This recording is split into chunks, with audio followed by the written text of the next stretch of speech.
Everyone, as you're logging in from the waiting room, I'm going to go ahead and launch the closed captions. So that takes a few seconds, and then you'll see a red live button at the top of your screen. And you can click on that to be taken to a separate screen if you would like to watch the closed captions. All right, those should be up and running. Oh, I am so excited to see the demand for this information today. Welcome, everyone. I'm Christy Baglow, the Director of Statewide Training at Florida Legal Services, and I am delighted to have with us again our superstar, Robin Rosenberg. She is always willing to jump in and do a training, and she said there's been so many legislative updates. We've got to do this, so I really appreciate her doing this and putting it together so quickly to keep everyone up to date.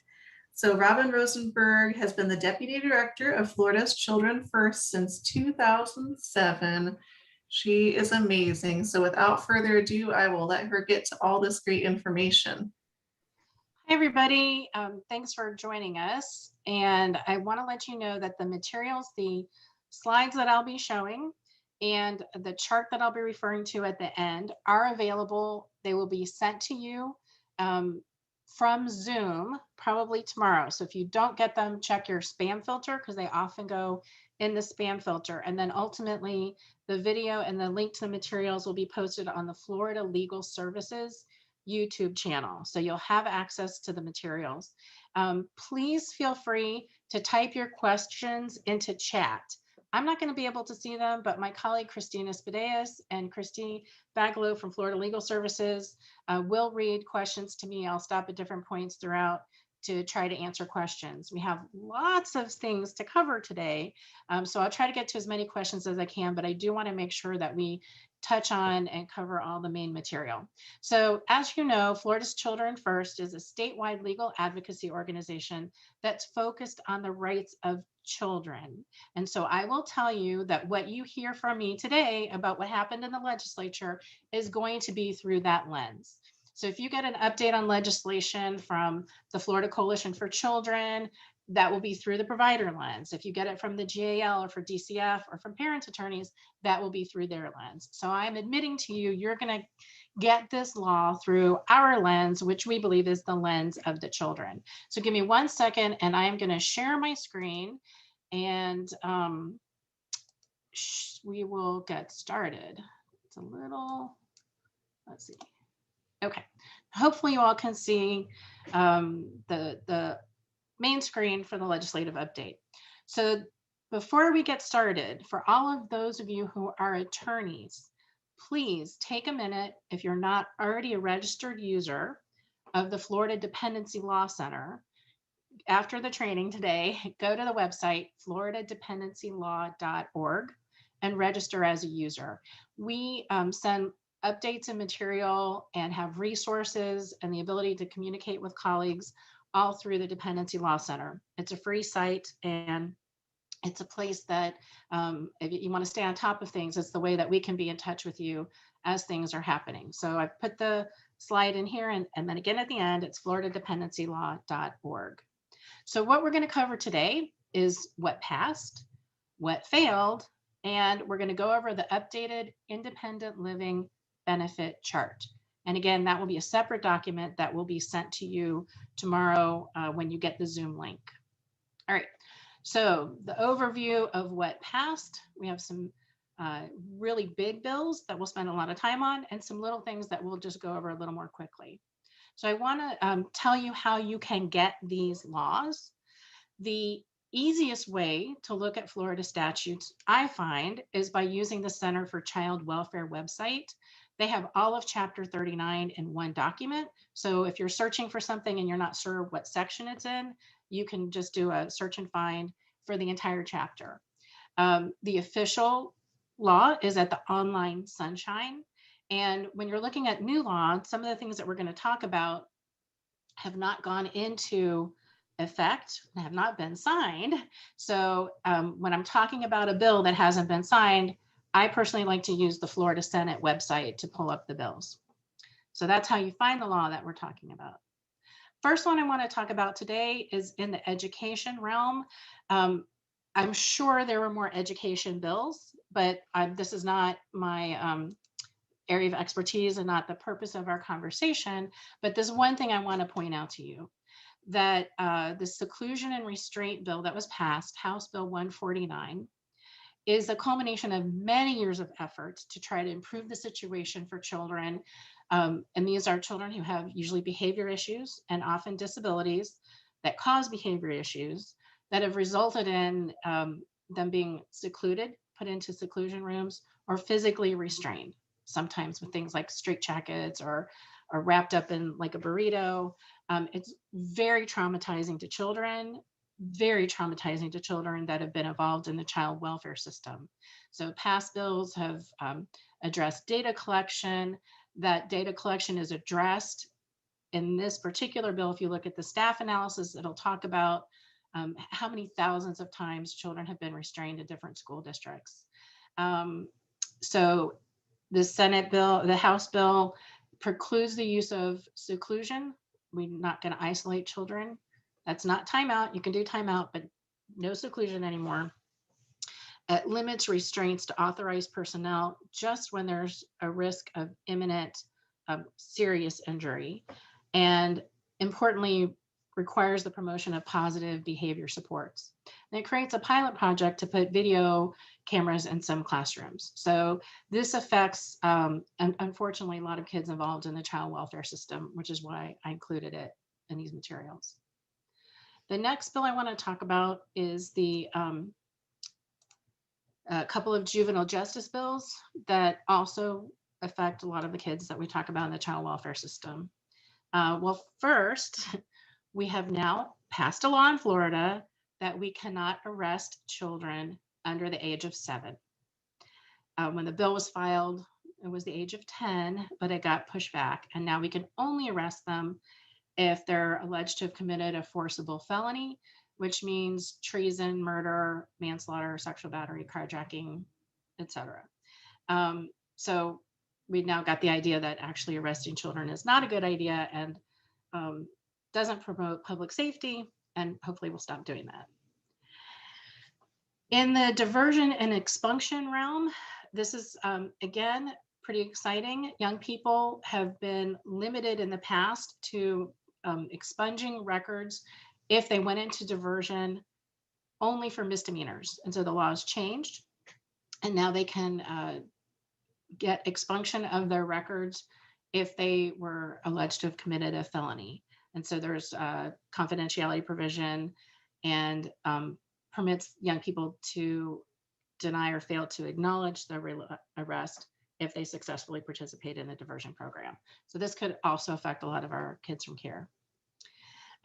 They made a change in juvenile detention law and programs. Now, this was talked about in the news from the sheriff in Volusia County recently, complaining about making it more difficult, that the recent legislature was going to make it more difficult to detain children. And that really is not what this bill did. House Bill 885. What it did was it added factors for the court to consider in deciding whether a failure to appear was willful.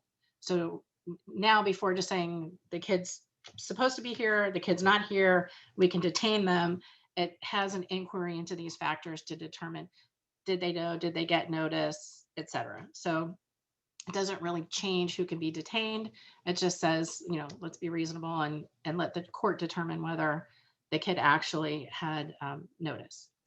It changes the cost sharing between the counties and the state with regard to detention. I'm not an expert on it.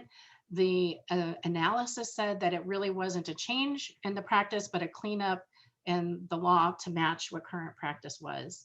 And it also requires communities to work on incentives and consequences to address technical violations of probation. So again, we don't want to detain kids that don't need to be detained. We need to have alternative consequences if they're committing a technical violation.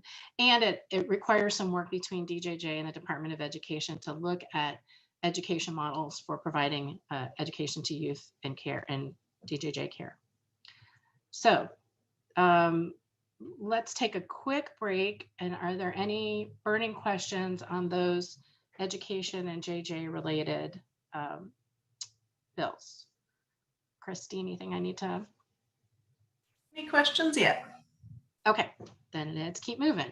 All right, then we're going to start with what I call the child welfare odds and ends before we get to the big bill. So the first bill that I'm going to talk about is Senate Bill 52. And all it did was put 2 commas into existing law to make sure that everyone understands that if a kid's in foster care finishes high school before 18, they can use the tuition exemption to go to get free tuition in college. So it's always been the law, but people had a hard time reading it. And now it's got those commas where it says a student a student who is, comma, or was at the time he or she reached 18, comma, and the custody of the Department of Children and Families. So tiny little thing, but impacts a lot of kids. It's been a crazy question. That bill was signed on June 24th. The next one is a bill that gives sovereign immunity to members of the child protection team when they're acting under the control of the state. So right now, in some parts of the state, child protection team members are physicians, especially that work in public hospitals like at Shands or University of South Florida. They're already covered under sovereign immunity. But there are parts of the state where the doctors and other professionals involved are not state employees, and this gives them sovereign immunity when they're acting in the child protection team. That was signed into law on June 21st. Okay, so now we're going to get to the big bill, Senate Bill 80. Senate Bill 80 was presented to the governor this morning, so it has not been signed yet. If it is signed, it will go into effect on October 1st, and we have every right to expect that it will be signed into law. So it is not yet, but we expect that it will be. So this Senate bill we call a train. If you're familiar with the legislative process, this will be familiar to you. If you're not, the train is a bill that everyone knows is going to pass. And so lots of other little things, either entire bills or parts of other bills that people really want to get passed, they will add on to a bill that they know is going to make it through. So Senate Bill 80 is the first train that we're going to talk about and really spend the most of our time on today. So while we're talking about it, I want you to think about some underlying themes that will come up as we look at different sections of the bill. Last year, legislation was very focused on accountability and creating accountability within the Department of Children and Families and oversight by DCF to the community-based care lead agencies and their subcontractors. This year, the themes are really looking at good social work decision-making, getting good decisions for kids. And you're going to see a lot about child well-being, attachment, stability, siblings, family connections, promoting family and youth engagement, and respecting and supporting caregivers. So these will be themes throughout, especially Senate Bill 80. And I like this term on my scales of justice. It's a term my father used to use a lot, the convenience of management. And that's when decisions are made because they're easy, they're comfortable, they, they're done for the management's convenience, as opposed to what this system is about, children. It's about children. And the legislature this session is putting the thumb on the scale on what is best for children. So some of these things may be inconvenient for agencies or parties, but they're done because it's what's best and right for children. And so I want you to keep that in mind as we're looking at some of these provisions. So the first provision in this, in Senate Bill 80, requires DCF to develop a face sheet for each file. And at first I thought, well, what's that? Like, who cares? But then really think about it. And if you look at the staff analysis, it was pretty interesting. It talks about how the medical field uses this. And quite frankly, as an attorney, when I handled litigation, I would have something like a face sheet for my files. And if you're going to hand a file to a colleague to take a matter for you, they should be able to pick up that file really quickly and see all of the key points to know what's going on in the case. And that's what the legislature is requiring from this. A face sheet is a summary of the pertinent data. Where is the kid now? How many placements have they been in? Where are they in school? Who are the key people? What is their contact information? It has to be in a uniform format that can be printed out so everybody can have access to it. And, I've seen, I've never seen the electronic file, but I have seen hard copy files, huge files of documents, and you've got to go through each section to find the information you need. So this requires a summary to be upfront and available at the beginning of the file. It has to be updated monthly. And what I'm finding interesting about this is that it has to include the names and I presume contact information for all of the attorneys assigned in the case in all capacities. And we know right now that the FISFIN, the electronic record, does not track children's attorneys. So I'm excited that that's going to have to be included because right now they can't tell you by doing a data search which children have attorneys. So that will be an interesting update to current practice. The next section I want to talk about, okay, this is like you can tell a pet peeve of mine because I went out of the way to get some pictures for you. Children are not potted plants. We have, through the history of the child welfare, treated children like, oh, it's not working out here, we can just pick them up and move them there. This person's not convenient, so we'll just pick them up and move them there.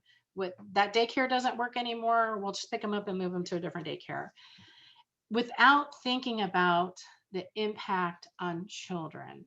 And so this next section is a brand new section of Chapter 39, and it is just about a best interest determination of when is it in a child's best interest, how do you decide which placement is in the child's best interest?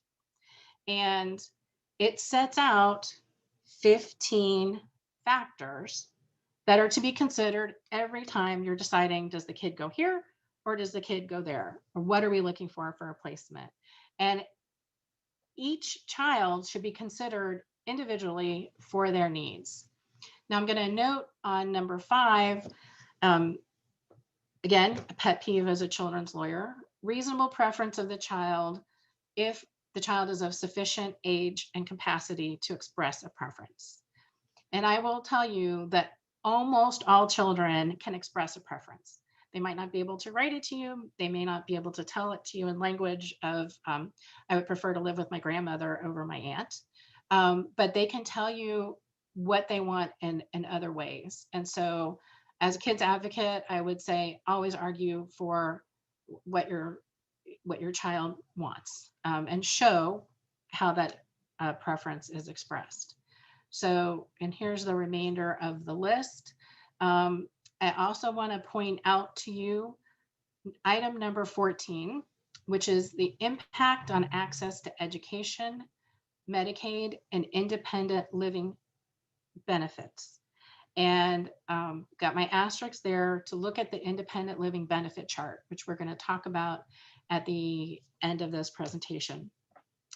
When you're deciding whether a child is going to remain in a foster home or move to a non-relative and leave the custody of the state to live with a non-relative, that has an impact on their access to benefits.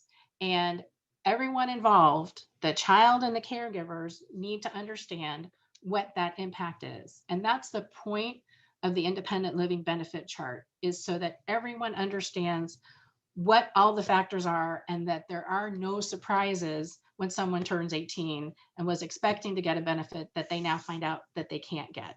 So that is a factor to be considered in the best interest determination. So I'm going to pause real quickly and see, are there any questions at this point, Christy? So we had a couple come in along with many compliments about what an amazing advocate you are and that they love the information about placement and how important it is to focus on the child. Since we've got the list in front of us, there was a question, are these listed by priority or in no particular order?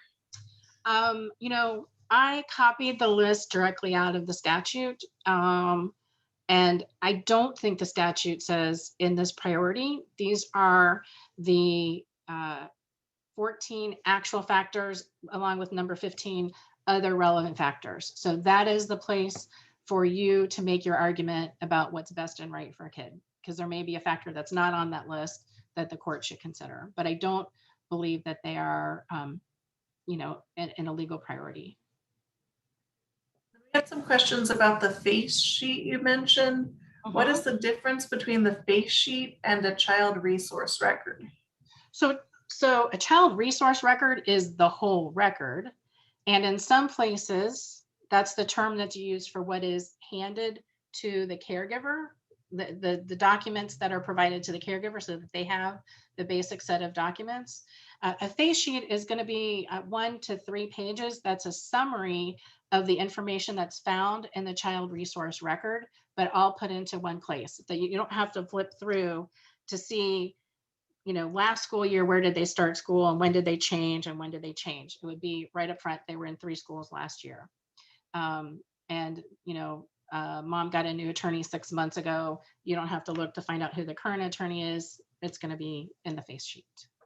That kind of answers the second question, which was, is the face sheet limited to 1 page? So you said 1 to 3 pages is okay. Yeah, I mean, I don't think that, that didn't specify how long the face sheet had to be. The law does specify what has to be on the face sheet. So it'll be as long as it takes to answer all of the questions, all the components that are in the statute. One last question before we move on. Regarding the best interest factors for placement, will a finding have to be made on each of the factors? And will these factors have to be considered when sheltering? It does not specify that the court has to make a finding on each particular factor. What the Juvenile Rules Committee does with the law in creating the juvenile rule and the form remains to be seen, but the law does not require that. And yes, best interest is to be considered at the time of shelter and every time a placement decision is being made. And so what you'll see is throughout the rest of Chapter 39, it's been updated to refer back to best interest factors. And so the next section, does that cover all the questions for now? One came in just, will each circuit have discretion to develop their own face sheet, or will there be a statewide form? I believe there's going to be a statewide form, but I can't say that with certainty. All right, thanks. That's it for now. Okay. So the next component, so now we have the statute that says, this is what's in the best interest of kids. This is what you need to think about when you're thinking about best interest, and everybody else, right? When you're making decisions. They also put into the statute priority of placement.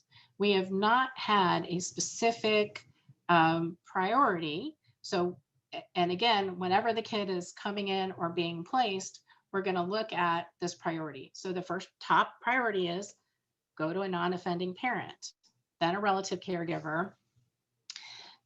Then it kind of got moved around in different versions of the bill, but what it ended up with was after relative caregiver, adoptive parent of a sibling, then fictive kin with a close existing relationship. So this is your best friend your kid calls auntie. And after them, a non-relative caregiver that doesn't have an existing relationship. The secretary at the church who heard about the situation is willing to step up, but maybe doesn't already have a relationship with the kid. Then licensed foster care. And then the last one is group or congregate care. And this really fits in with, remember on October 1st, under the Family First law, the feds are only going to pay for the first 14 days of group care unless there's a specific treatment need. So we put group care at the bottom of that priority list. In that section on priority of placement, it has a specific discussion of what happens when sibling groups are coming in. And again, I want you to think about this legislation is dealing with social work practice that good social work practice has been and should always be in place in decisions that are being made in the child welfare system. But there are times when good social work practice does not happen, or is not articulated to everyone involved. And we had some major case that was reported on in the newspaper that related to the separation of siblings, and which really caused them to look at what is that practice with relation to sibling groups. And so the legislature stepping in to codify what it thinks good practice should be. So when sibling groups come in, they have to be placed in the same placement whenever possible. But also, if placement together is in the best interest of each child in the sibling group. And so we tend to have like hard and fast rules. Siblings should always be placed together. Little kids should be never moved. And what this whole bill is trying to do is strike that balance and make sure that thoughtful decisions are made. Yes, siblings should always be placed together, except sometimes maybe they shouldn't if there's a good reason. And you have to look at it from the perspective of each child in the sibling group. And then there are 2 additional new statutes that have to be considered in sibling placement. So again, we're in the priority of placement law. And that's what we're talking about here. But then there are these adjacent new statutes that are in effect. So in the priority of placements, and this is really key, and I try once in a while to highlight some terms. Priority of placements applies to all changes of physical or legal placement at shelter, after shelter, and before permanency. So we sometimes have a distinction that if the child is placed in foster care, that's in the legal custody of DCF. And so moving from one foster home to another foster home is not a change of placement because it's not a change of custody. This priority of placement is making it clear that it applies to changes of physical placement change, not just legal custody. It does exempt out placements regarding a adoption intervention. But then as you see, the priority placement specifically is now referenced in prior to shelter in 39401, at shelter 39402, and in post-disposition change of custody. So those laws have been updated to match this priority of placement. I'm going to go ahead and do the multidisciplinary teams, and then we'll come back and do some more questions. So there's another new section of the statute, multidisciplinary teams. And the premise of this is that people coming together, the professionals, the family, the people that live it, will get the most positive and best long-lasting outcomes, better family engagement, and shared commitment and accountability from the circle of support. Lots of folks have been using multidisciplinary teams. Maybe you're calling it family team conferencing, and maybe you call it a family meeting. But the underlying theme is you're going to get better social work decisions. So there's already some law that mandates MDTs. This is adding to that. Okay, so under this section, MDTs have to be held before the first placement, and if it's not possible, as soon thereafter. Whenever there's a change in physical custody, change in educational placement, decisions regarding sibling groups, and other important decisions that are so complex that DCF and the lead agency need to be involved in them. So, and this, again, coming out of some high-profile situations where decisions maybe were made, and maybe they were made with good social work basis, but not communicated to the people involved. And so there's suspicion and rumor and misunderstanding. And, there's a rule that says when a baby is born, it should be placed into the foster home with the existing foster parents. And the law actually already says that. There may be a good decision made that that foster parent and that mom are not getting along well enough now, and it would impair the mom's ability to bond with her child. So we're not going to follow that law. We're going to place the child somewhere else. that's fine. That's a reasonable social work decision about what's best for kids. But when you lie to the foster parent and tell them, we didn't know you existed, then you've got a problem. So the point is to bring the people together, get good decisions to be made. So the fact that these points in time require a multidisciplinary team does not preclude any other place where a multidisciplinary team is required. And this particular section does not apply to MDTs that are being held by a child advocacy center, and again, for adoption intervention. There are mandatory participants in a multidisciplinary team, and that includes the child, unless the child is not of age or capacity to participate, the child's family and other people identified by the family as being important to the child, the caregiver. And this next one I think is very interesting. It's a DCF representative, but it specifically says not the Children's Legal Services attorney if DCF is involved in the goal that's being discussed. The CBC lead agency representative and the child's case manager or supervisor. Staffings cannot be delayed if somebody does not attend, as long as they've been given a reasonable opportunity to attend, and the attendance can be in person or virtual. So those are the mandatory participants. And then there are additional what they call professional participants who can be invited as appropriate. And there's a list of them there. So that's who is supposed to be there. There are specific goals for MDTs that are supposed to be considered in every multidisciplinary team staffing. And they're fundamental themes of good decision-making, attachment, stability, family engagement. So every time they're making a decision, that team is supposed to keep these comprehensive goals in mind. You have several questions on those topics. Maybe you might want to go over. Okay, I think I'm going to do a couple more slides on MDT, kind of get the whole thing on MDT, and then we'll stop there. So when they're making decisions, they should be using data and information, using assessments if they can be done, but the decision making should not be delayed because a screening or assessment has not been conducted yet. And I just want to give a reminder, this, when we're talking about placement decisions, this is actually not a new requirement. 39.523 placement and out of home care already requires an assessment in relation to placement. So this is pulling it together into the team decision making. There are specific considerations when we're talking about young children, really things that we have to think about in their ability to form healthy attachments, to remain connected to their family.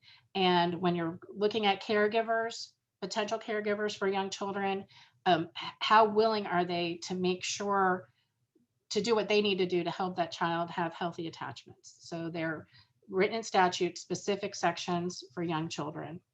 And then the last piece on multidisciplinary teams is what happens with decision making. And this also, I think, is very important. If that team, and remember our mandatory participants are including DCF and the community-based care lead agency, if the team has unanimous consensus, the decision is the official position of the lead agency and it's binding on DCF and the lead agency. So that team meets, they make a decision, everyone's in agreement. Everyone in that room has the right to rely on that decision. They are bound by it. If they don't reach unanimous consensus, then the facilitator will notify the court and DCF will make the decision about how to identify the goal that's in the staffing. There's a report process to go forward on that. So that's the capsule of multidisciplinary teams and priority placement. So it sounds like we got a bunch of questions. So let's take lots of questions. You're keeping everyone on their toes. Okay. So I'm going to try to merge some of these questions together so we don't take too long. There were a lot of questions about the multidisciplinary teams, about guardian ad litems and attorney ad litems. Are they not allowed? Are they optional? So the guardian ad litem is specifically listed as an additional professional participant. The child's attorney is not specifically listed in there. And, you know, I think as a child's attorney, I would assert that I'm somebody important to the child and to be part of it, but they are not listed in the statute, nor are they specifically precluded, which the CLS attorney is. Okay, that was one of the questions. So the CLS attorney is prohibited from attending the MDTs. Well, I don't think the language says that they are prohibited from attending. What it says is that they are not DCF's representative on the MDT. Okay. So this is a related question. Are attorneys for the parents part of the MDT meeting? Attorneys from the parents, like attorneys for the children, are neither listed nor precluded. Right. And then just to clarifying, MDTs, does that refer to Children's Advocacy Center MDTs? No, it Okay. specifically separates out the Children's Advocacy Center MDTs as not falling under this law. They have their own rules and continue to operate separately. Okay, so back to placement away from MDTs. Is the non-relative placement without a relationship to the child due to the parent being more comfortable with that placement? Are there any training requirements? So this law doesn't change the existence of non-relative placements that are currently under 395035 I forgot that 5035, I think. So this law does not have any current training requirements. It just sets the priority for existing placements. And, you know, if a non-relative is willing to take custody of a child and wants to become licensed as a level 1 caregiver, then there are training requirements that attach to that. But there aren't training requirements that attach just to placement with a non-relative under existing law. A question, what if the foster parent or relative moves? Does that require consideration of the new factors?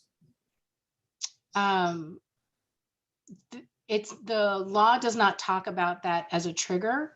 I would presume whatever the current practice is now, if you're a foster parent in Hillsborough County and you decide to move to Orange County, that's the discussion you have between your licensing agency and the CBC lead agency about whether a move is appropriate. But this law does not address that. The change in law doesn't address that. For a couple more placement questions? A couple more. We're doing okay. Can the best interest factors outweigh the priority of placement? For example, if a child is in LFC for 6 months and a non-relative pre-adoptive placement is found, would continuity of care and bonding outweigh priority placement? So I don't, the law does not put them in juxtaposition in that way. It is that individualized determination for each child. So if you're talking about the desire and the capacity to move a child into a permanent home, then I think the discussion would end up being about the transition and the timing, not about the priority, because getting to permanency is always a priority. So, but the law does not tell you how to counterplay those two factors.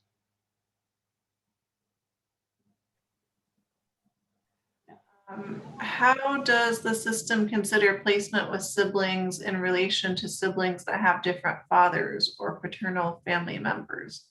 There are general principles regarding siblings that we're going to go over, but it does not get to that level of detail and decisions to be made. Someone just wanted to let everyone know that DCF has allocated MDT coordinator positions for each region who will take the lead on this. Great. And then let's see, one more question. As a system, are we anticipating that the unified home study and legal documents will be modified to capture the language change in the new laws? I presume that everybody that works on forms will do whatever updating they can do, but I'm not involved with any of that, so I can't say with any certainty.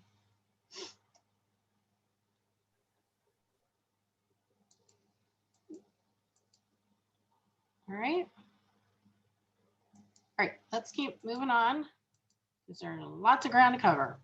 And this relates to educational and placement changes. So again, a whole new section of Florida statute just talking about transition.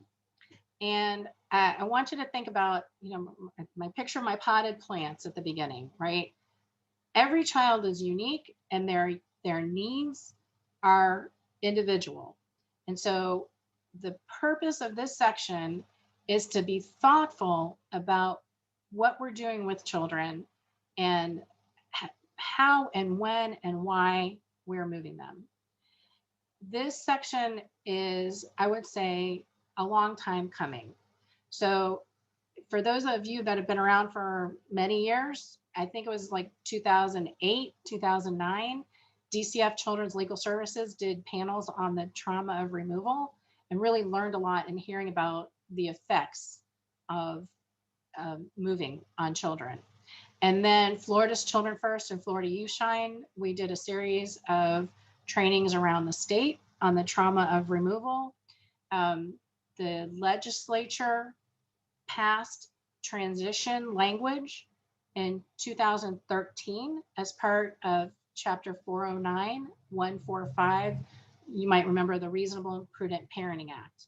And they talked about the need for making good transitions to benefit children. So again, we have what should have always been happening as good practice, not happening, and it is harmful to children to move them without transition. And I've included here in the PowerPoint a video that Florida's Children First made in 10 years ago in 2011 that exemplifies what we heard from young people about how their transitions were happening. And you all have a lot of questions, so I'm not going to play it for you now, but you'll have the link in your materials. So this 10 years ago, we were talking about it, and we are still to this day in this place where we get orders that say, pick the kid up from daycare and move them to the new home. Show up after school, get their stuff, and move them to the next foster home. It's torture to children. And so this statute, the legislature felt needed to be enacted to take that transition language and make it even more concrete so that we're doing a better job for kids every day.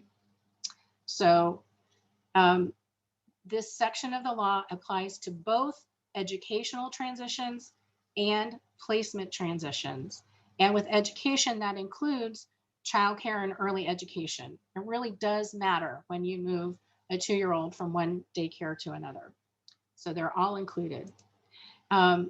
When you look at moving children, you have to have a good reason to move children.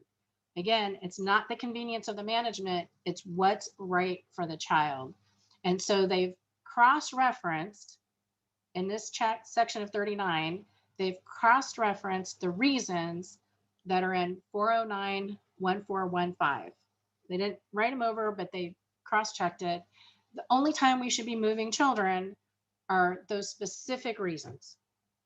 And that applies, you know, sometimes people don't like to look at a chapter 39. Well, now it's in chapter 39. It requires services to the family to try to prevent disruptions, whether that's a relative caregiver or foster home. When things are rocky, the effort really should be made. Can this existing placement be repaired so that the child can continue to be there successfully? If it can't and a move is required, a multidisciplinary team meeting must be held. And if a move is made in an emergency, then MDT has to happen within 72 hours. And of course, the new caregiver has to be provided information about the child that they will be expecting. To me, this is a really key provision there is a requirement of written notice that the placement is going to be changed. And that written notice is supposed to include the reason why the change is necessary. How many kids have we talked to who have no idea why they went from here to there? They don't know what happened. Is it something they did? Is it something that happened in the home? They're just picked up and moved. So it requires written notice 14 days in advance, or if it's an emergency, within 72 hours after the move.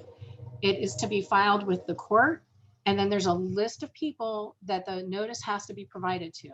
And if the child can't absorb a written notice, then the information has to be explained in a way that the child can comprehend. And so how many of you have represented a child or a parent who's not known that the child has been moved or where they've gone to? So that now there is a requirement of written notice. There's a requirement for a transition plan. And all of those people that are entitled to notice are supposed to be working together, cooperating to make a transition plan. And there's a specific prohibition on moving kids after 7 at night or before 8 in the morning. It's just about their best interests. And there are specific things, again, referencing back into chapter 409 of what needs to be included in that transition plan. They need to get their stuff. They need to be able to say goodbye to people. They need to be able to have continued contact unless there's a reason that it's not good for them to do that, right? So all of that needs to be in the child's placement transition plan. If they're done, again, moved in an emergency, it has to happen afterwards. And the plan also has to be filed with the court within 48 hours of its creation. There are specific provisions on transitioning infants that really talk about the brain science of young children and what their mental health needs are. And it talks about their needs at different ages and what needs to be in that decision at the time about whether to move a child. So specific factors if you're dealing with young children. In addition to physical placement changes, there are provisions that look at school changes. We all know kids should be able to stay in their school of origin, and we know they lose time and educational gains every time they're moved. So it sets out specific considerations for a determination of whether it's in the child's best interest to remain in the school of origin. It lists 15 factors that are supposed to be considered, but specifically says the cost of transportation is not a factor in deciding whether it's in the child's best interest to change schools. This is not the complete list of 15. I kind of merged some of them together, but it looks at, their educational gains, what's important to the kids, their extracurriculars, where they're at in exams, how it's going to affect credits, all kinds of things, and lots of factors that specifically look at the needs of children that have disabilities.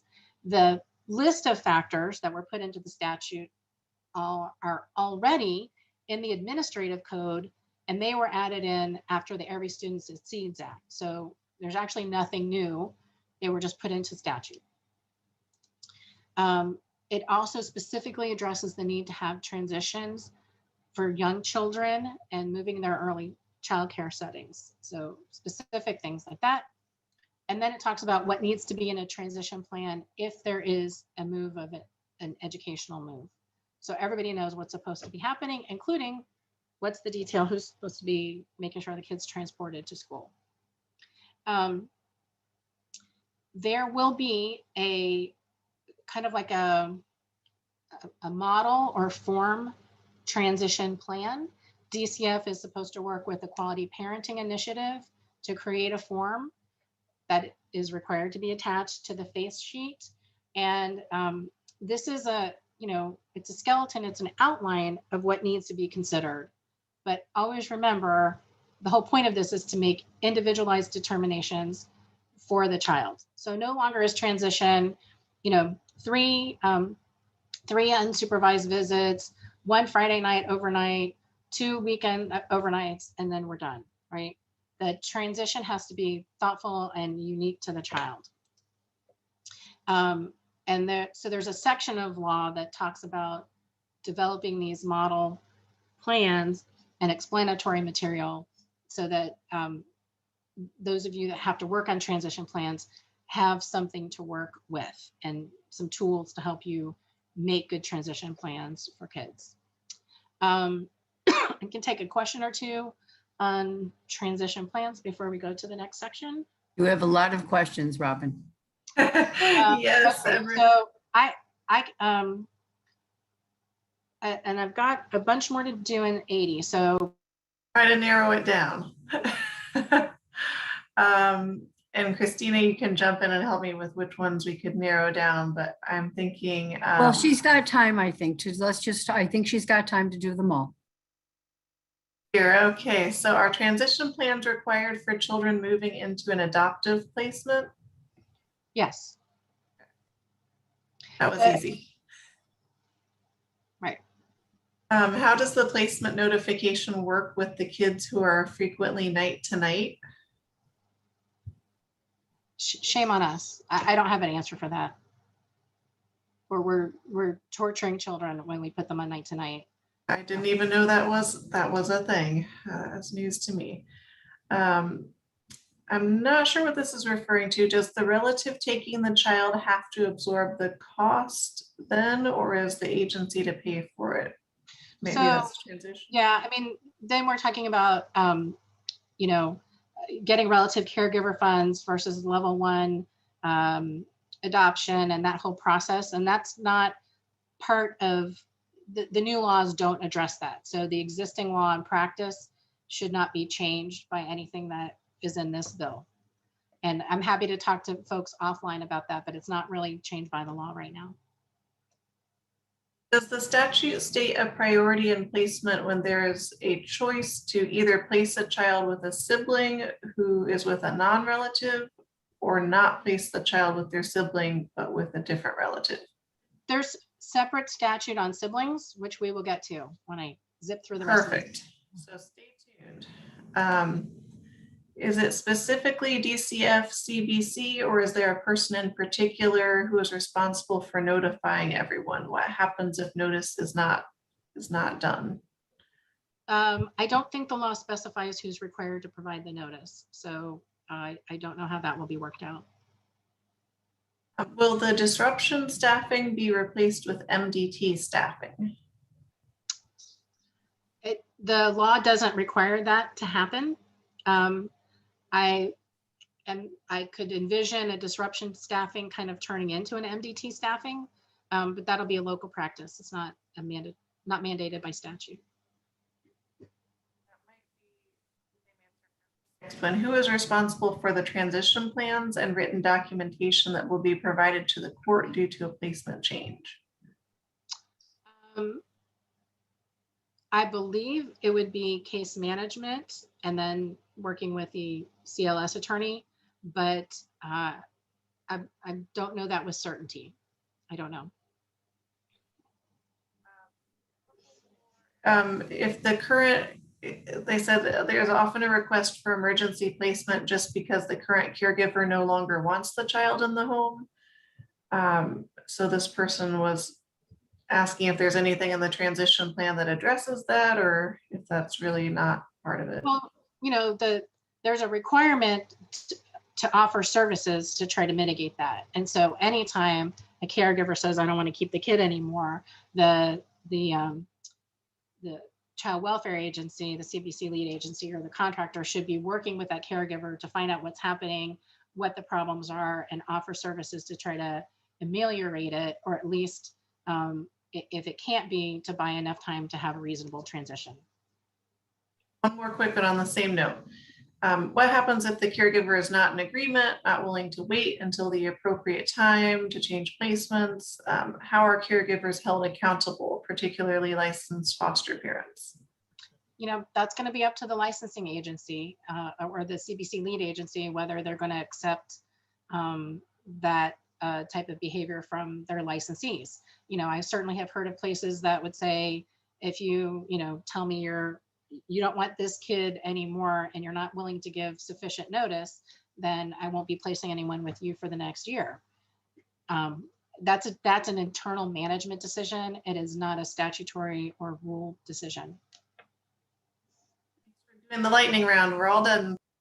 Okay, thanks. All right, so let's look at the next section of the statute, which is specifically on sibling placements. So whole section of statute just devoted to sibling placements. And I've highlighted what I think is the key part of this legislative intent. Although we presume that putting them together is in their best interests, overall the system is better when an individualized determination is made at each child and their ability to have healthy relationships. So siblings are extraordinarily important, but we're not having a blanket rule that places them above all other needs of all of the children involved. When we're talking about siblings, this statute and the basic definitions in 3901 have the same definition. The first one is one we would all commonly agree on: children who share a birth parent or a legal parent. But the law also says children who have lived together in a family with one or more other children who he or she identifies as siblings. So that includes foster siblings and step siblings. I think this is kind of often ignored, but it's what the law says siblings are.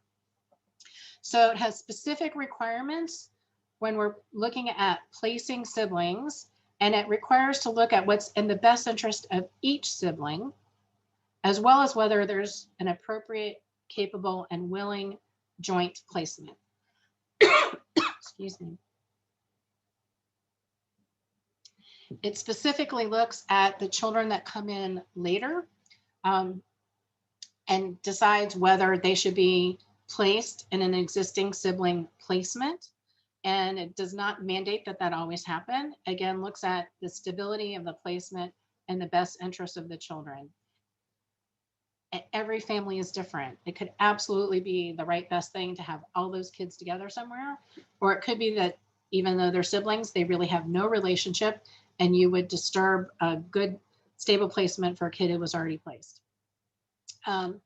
It does not require that children be moved in either their physical or legal custody to develop a relationship that did not exist at the time the kids were placed into care. We don't have to move kids to make a relationship that didn't exist. There are specific factors that the multidisciplinary team is supposed to look at in evaluating the relationship from the perspective of each child. And if the determination is made that they cannot be placed together, that's not the end of the story. It's the beginning of the story. And all the grownups involved need to work together to make sure that contact and visitation take place between children who are not living together. Again, several factors that are supposed to be considered in making that determination about sibling placement. If siblings are separated, the statute lists specific practices that should be considered. And that's, the support among caregivers to keep family ties together. It looks at and encourages other activities that can bring children together, and it explicitly prohibits withholding communication as a form of punishment. You stole money out of my purse, now you don't get to see your brother. Not an appropriate form of punishment.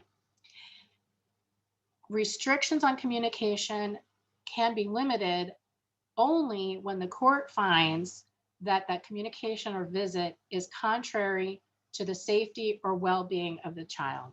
And you'll all think of circumstances, maybe there's sexual abuse between siblings. Sometimes an older child is so parentified that it's really unhealthy for them to have that relationship. If that occurs, again, that is not the end of the story.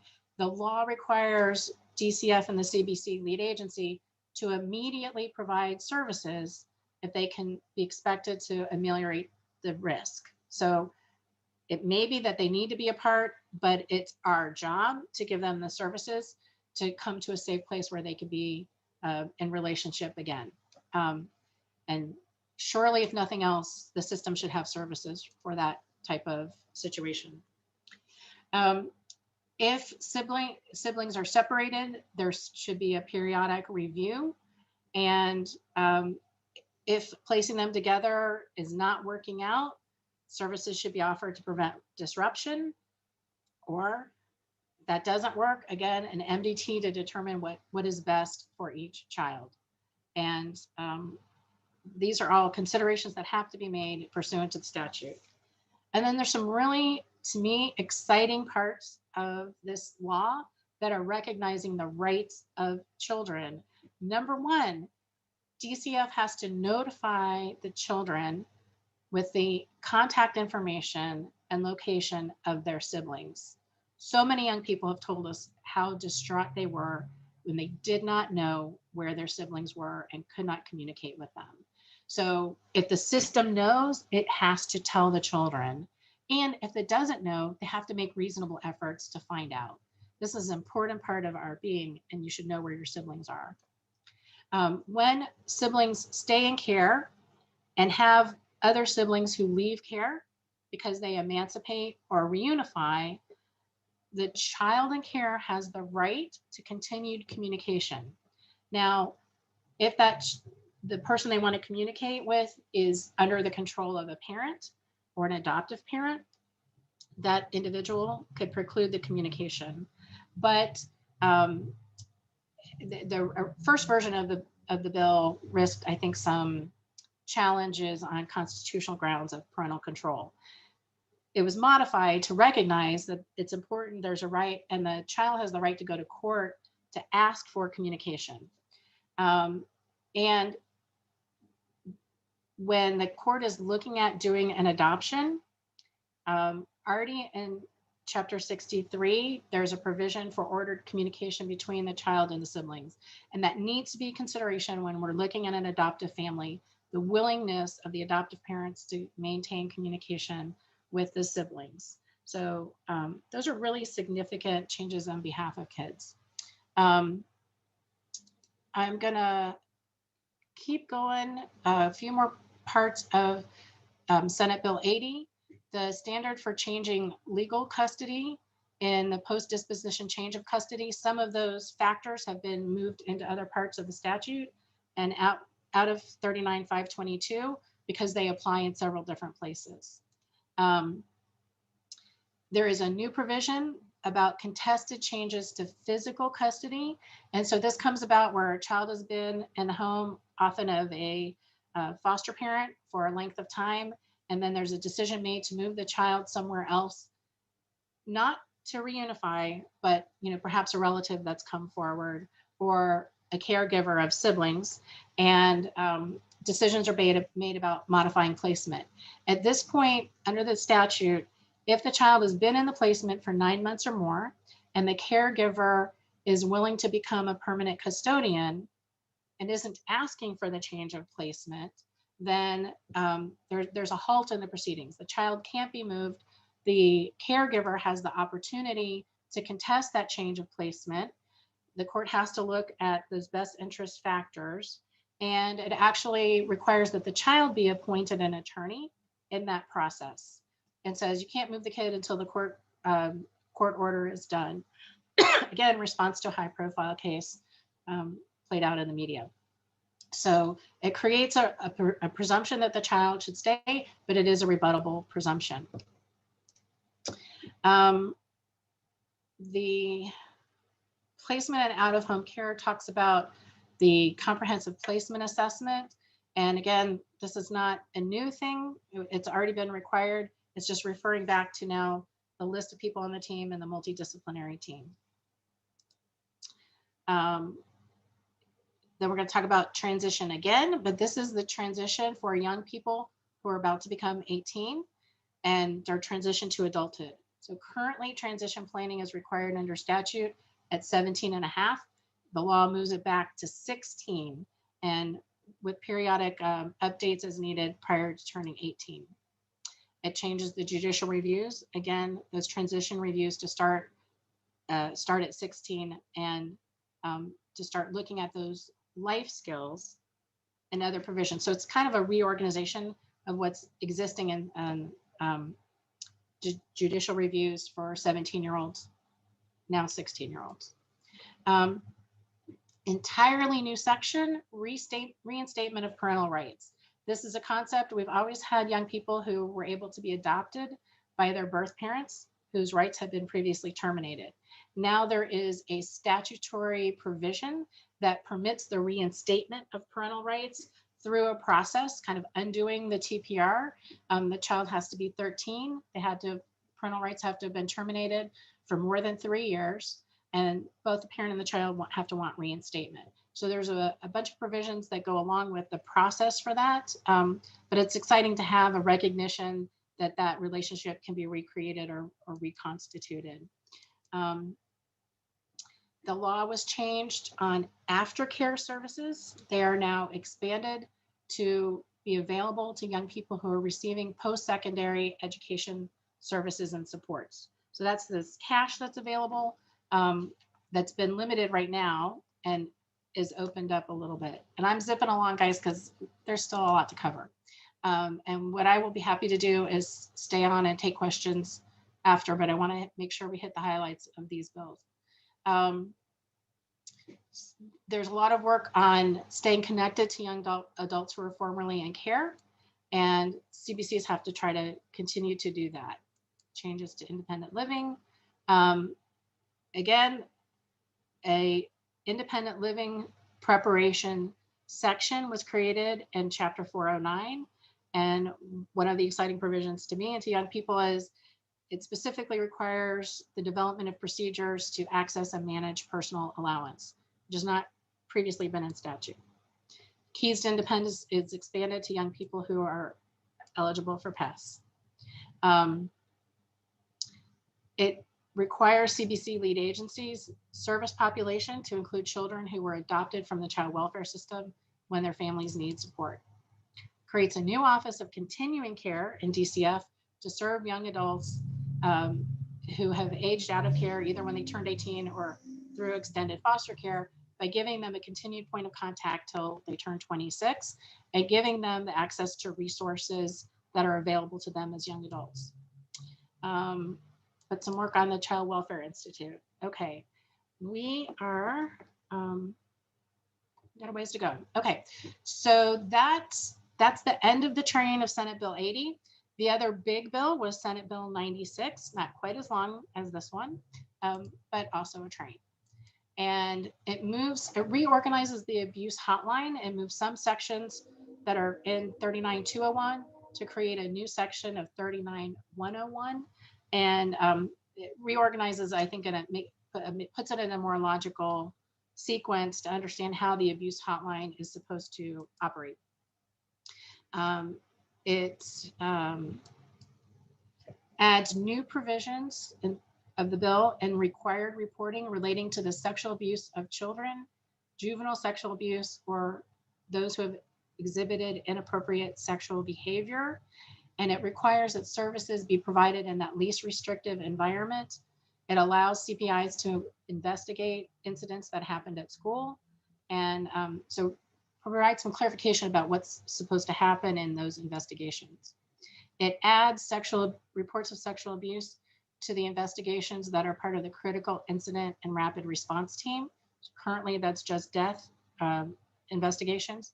Now it will be sexual abuse investigations. Again, responsive to the reporting series about young people who were sexually abused while they were in care, and the department's response and investigation. So it's a direct response to that, as is this provision, which gives the legislature access to records within the Department of DCF to, that they want for their oversight purposes. It talks about everybody in Florida is a mandatory reporter. Some people are required to disclose who they are when they make the report. And this specifically looks at the responsibilities of educators when they are making a report. And if an educator fails to make a report, basically and is caught twice, they're to lose their educational license. There's a whole new sections related to the cross-reporting of sexual abuse of children or just abuse of children and animal abuse. So there's cross-training and cross-reporting with animal control. And it requires, so going back to the whole issue of the sexual abuse of children in care.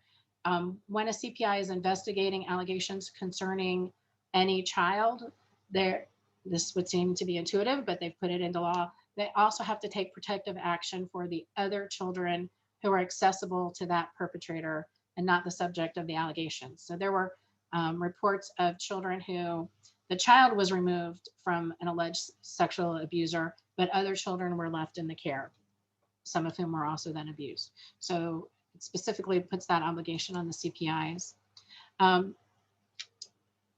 Addresses institutional investigations. So these would be at our institutions, at group homes, and make sure that people that are being investigated know that they have the right to counsel at their own expense in that process. Just describes child advocacy centers. Two really important things: it updates sections of the law. Currently, family finding is an option for CBC lead agencies. Now it is mandatory, and likewise, so is kinship navigation.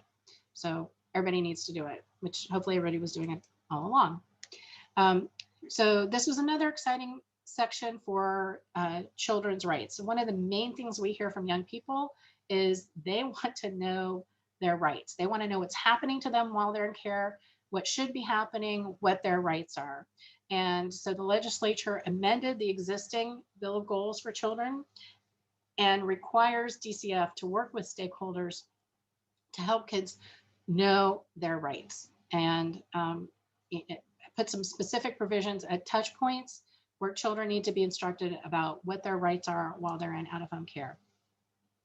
And it makes sure that there's a parallel bill of goal for caregivers that was passed, I think, last year. And this allows, it just revises a couple of provisions in it.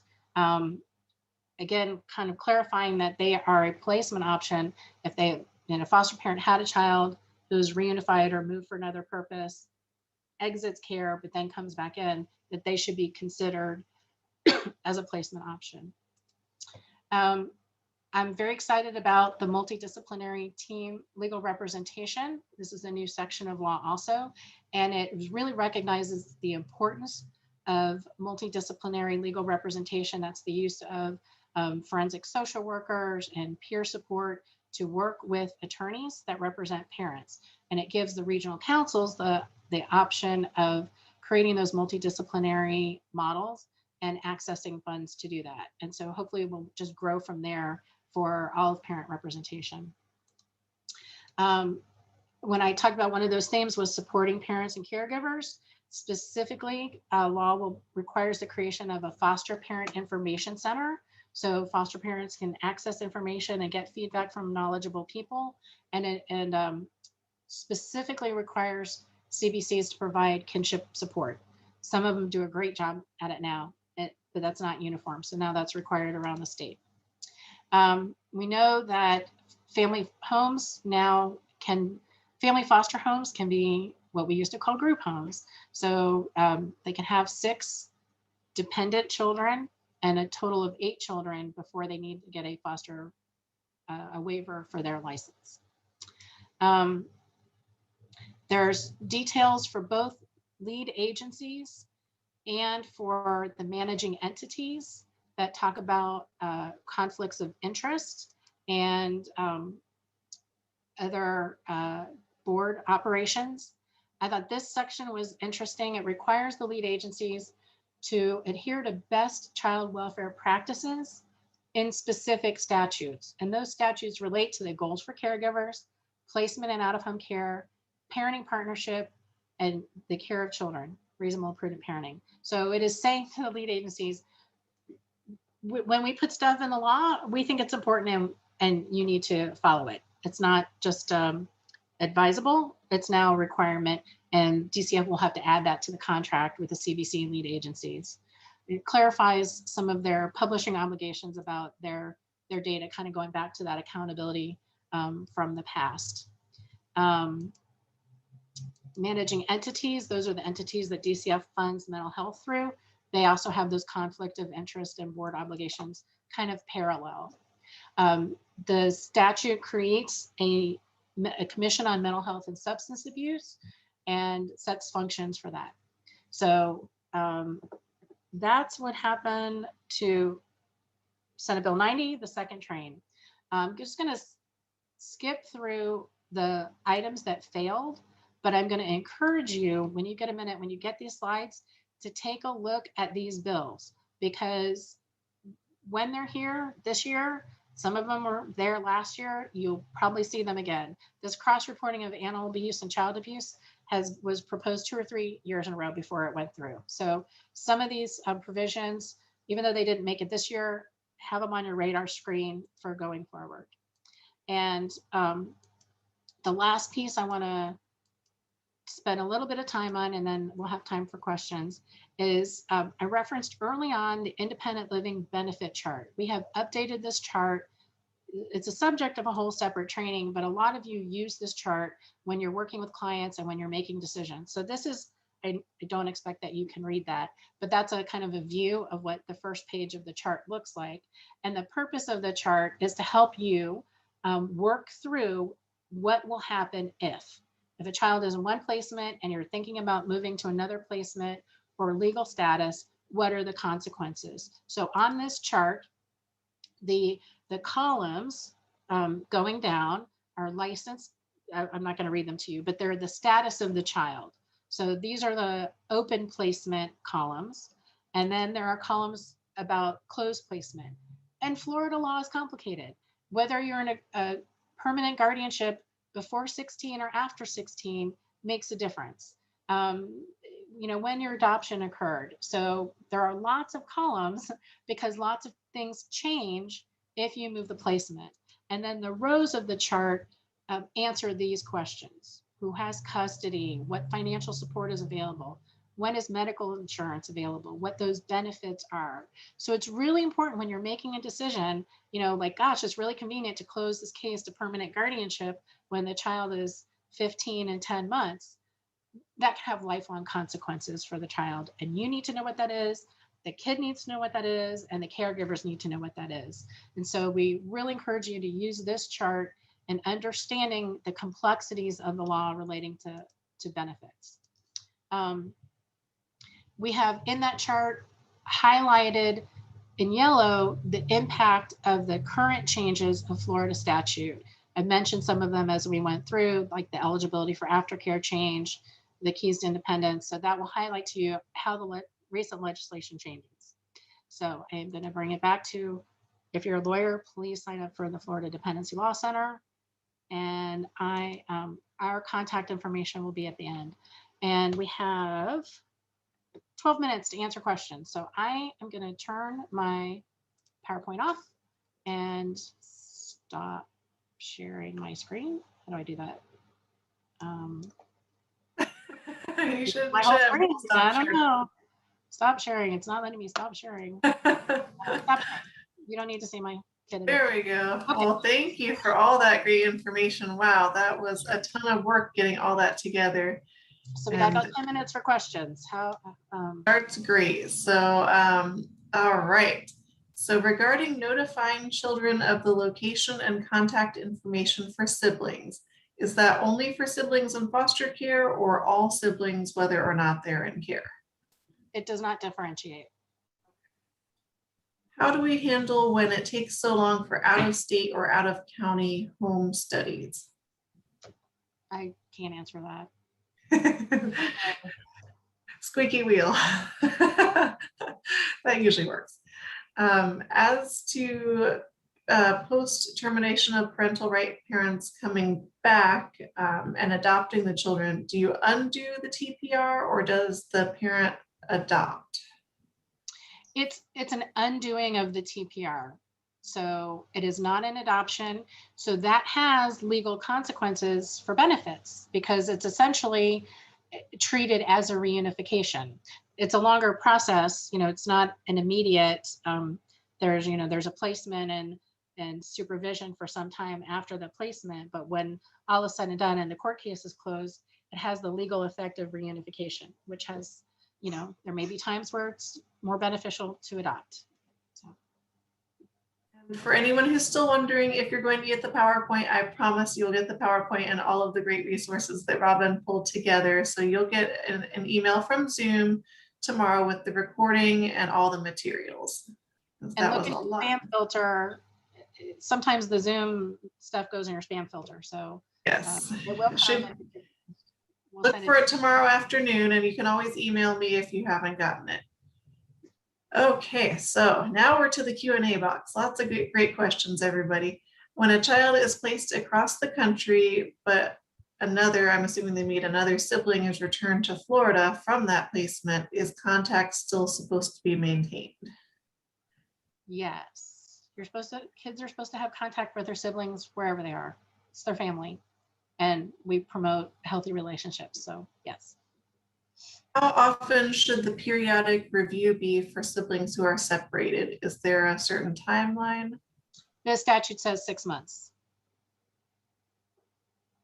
Right. If a sibling was previously adopted and there was a new child born into care, are we required to provide the child in care the adopted sibling's information? Yes. Kids get to know their whole family. Going right through it. All right. So if one parent surrendered their parental rights and one parent went to trial, would the surrendering parent be able to have their parental rights reinstated? So yes, I didn't, because I was speeding through that part. There are specific grounds that TPR, the reason for TPR took place, that make you eligible for reinstatement. Surrendering is one of the grounds that makes you eligible for reinstatement. The other grounds are those related to case plan compliance or not substantial compliance, or so they're the case plan things. So if the TPR was based on any other factor, then reinstatement is not permitted under the statute, but definitely with surrender. All right, here's a more complicated question. Who is supposed to determine what is inappropriate sexual behavior versus normal childhood sexual curiosity? How do we keep our kids from getting labeled and still protect them? I can't answer that in this. Well, I can't answer that. It's not addressed in the statute specifically, although there is more discussion about inappropriate sexual behavior. But then we're really talking about advocacy, and I don't have that expertise to help you with that. But if you want to contact me offline, we can try to find some resources to help build better expertise on that. Okay. Does the requirement of children to know their rights apply to children without attorneys? Hell yes. I knew your answer to that. They probably need it more than the children that have attorneys, although clearly children that have attorneys need to know their rights as well. Absolutely. All right. I had a feeling that's what you would say. Are there any penalties built in for non-compliance with the new statutory provisions? Wow, that's a really broad question. It's really not set up as penalties. You know, unfortunately, we have a lot of rights and responsibilities that are in the statutes that don't have a direct, if you don't do this, here's what happens to you. But, you know, attorneys, flex your legal muscles. We have order to show cause. You know, we've got law. Use the law. Ask the court for what the, you know, entity or whoever is supposed to be doing. And if they don't do it, move to show cause and then to move from there. So I don't think we do that enough. We need to flex our legal muscles.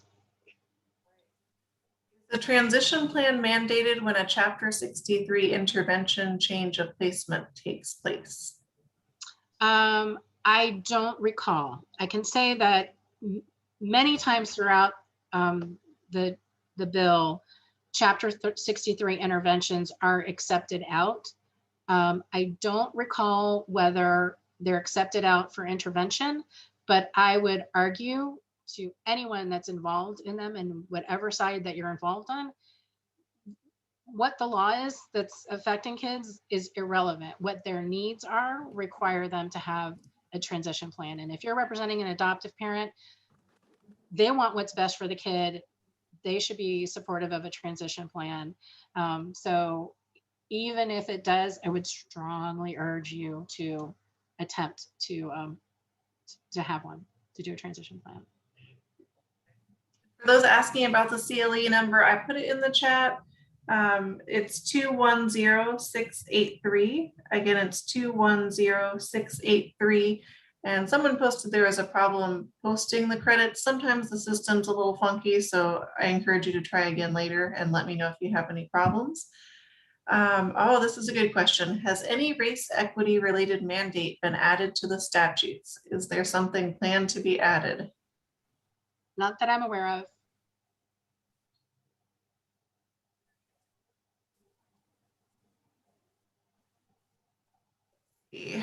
I got the CLE number posted. Okay, are there any teeth in the law to enforce visitation with siblings after adoption, where the siblings are placed in different homes?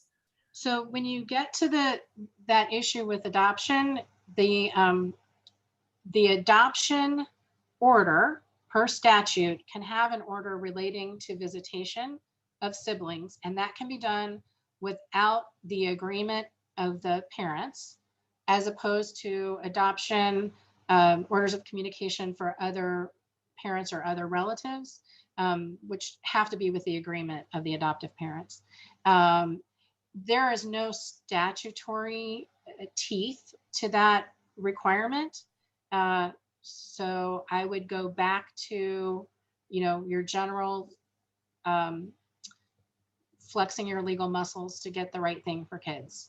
And, certainly the consideration at the time of adoption about what those parents are willing to do should be part of that communication and that understanding of going into it, that, that this kid has a life outside of your family and should continue to be connected to those people.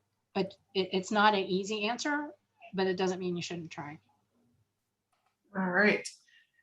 Here's one you'll like. Who is supposed to inform the children of their legal rights? Would there be an issue with unauthorized practice of law? Are there guidelines set so that the line is not breached? So, who should be telling their kids their legal rights should be their attorney, but most of our kids don't have an attorney.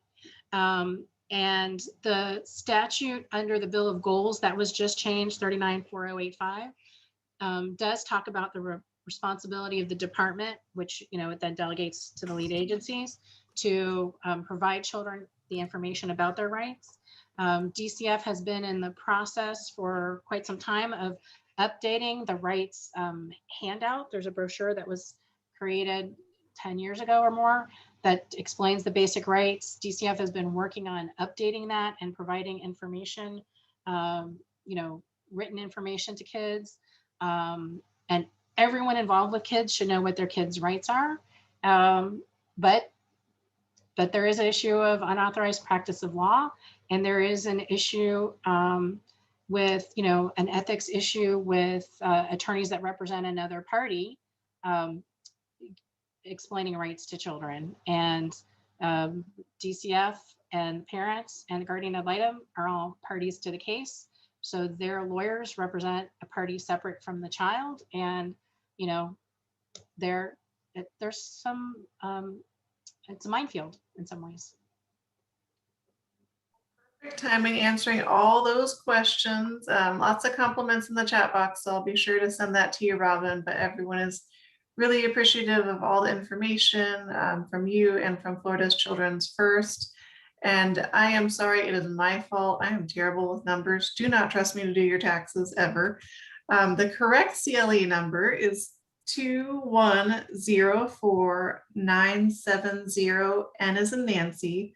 Again, that's 2104970, N as in Nancy, and that will be sent out with the materials tomorrow in case you didn't have a chance to write it down. So thank you again so much, Robin and Florida's Children's First, for all the information. Thanks, everybody. Sorry for speeding through. This will be posted. You'll get a link to the video, and I think it will be posted on Florida Legal Services YouTube page, which they have lots of awesome trainings, and the materials will be linked to that as well. And you are welcome at the end of the materials, when you get the written materials, our contact information. We are happy to help in any way we can with follow-up. I really appreciate that. And yes, I will send out everything tomorrow. I promise. I know it's a lot to keep track of. So I'll send the CLE number, the recording, the materials, and the link to the YouTube page. So you'll have it all. Thank you, Robin. Thanks, Take care, everybody. Bye-bye.